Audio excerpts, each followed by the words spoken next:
J'ai peur. C'est la première fois? Oui, pour moi, c'est la première fois.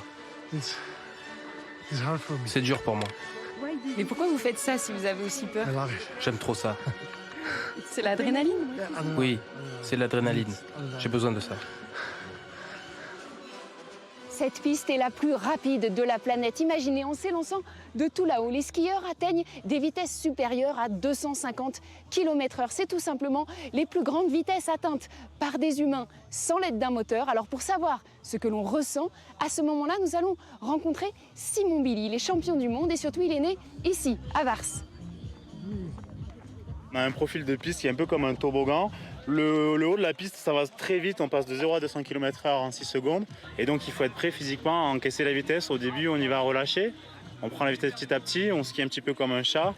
Et à un moment donné, sur la partie basse de la piste, quand la vitesse arrive et qu'elle est la plus élevée, là il faut se verrouiller complètement musculairement. On arrête de respirer, on est en apnée. Et il faut essayer de ne pas bouger jusqu'au trait rouge. La peur, elle est là, il n'y a aucun skieur de vitesse qui vous dira qu'il n'a pas peur. La veille d'un record, d'un départ d'en haut de chez Abrières ici, on ne dort pas de la nuit, on a la peur, on a le stress du résultat.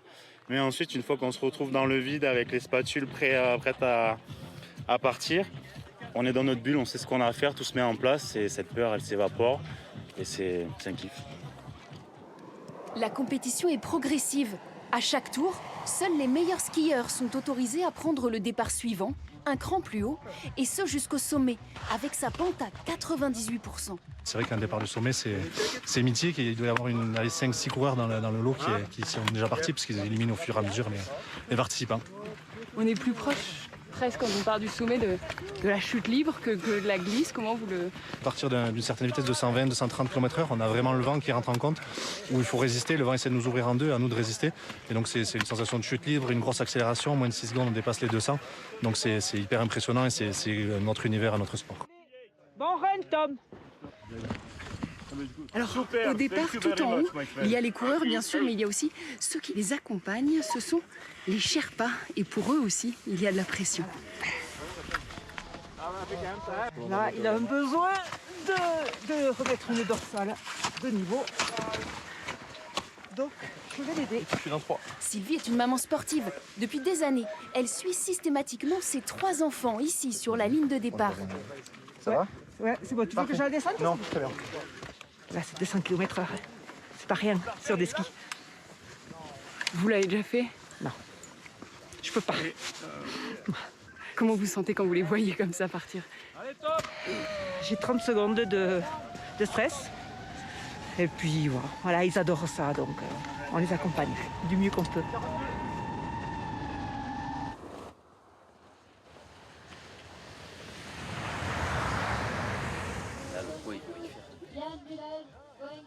Alors ils sont 47 cette année à venir du monde entier pour s'affronter ici. Et vous le voyez, ces sportifs, ils ont vraiment une drôle d'allure. Il faut un matériel bien particulier avant de s'élancer. On a une combinaison plastifiée, des ailerons. Donc c'est pour l'aérodynamisme pour aller le plus vite possible. On a des casques en goutte d'eau et des skis de 2,40 m. Donc tout ça pour être stable et aller le plus vite possible sur cette piste. Et la combinaison, c'est particulier? Ouais, alors la combinaison, c'est vraiment quelque chose. Il faut à peu près 1 heure pour s'habiller le matin.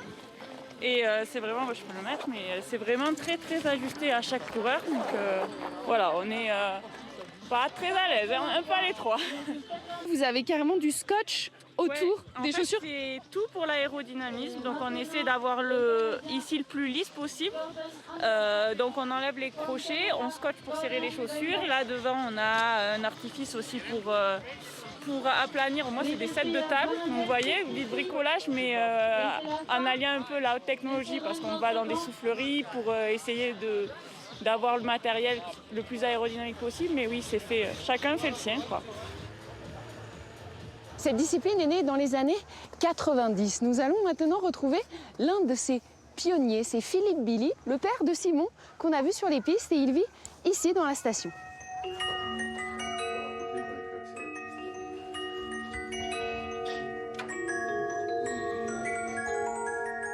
Il y a eu très peu de kaélistes qui ont gagné de l'argent avec le ski de vitesse et je dirais qu'il n'y en a pas eu en fait.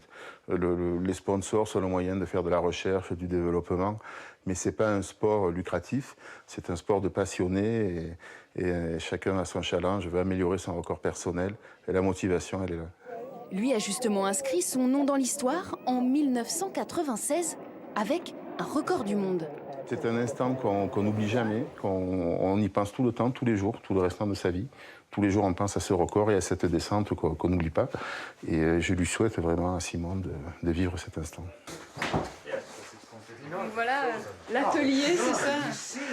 C'est l'atelier de Simon où il prépare ses skis, on fait les casques aussi. Tu vois, il y a des moules de casques.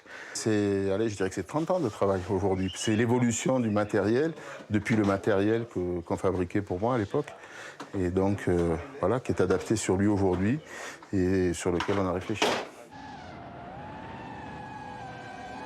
En plus d'un nouveau record, les kaélistes ont aujourd'hui un rêve, que leur sport devienne enfin discipline olympique.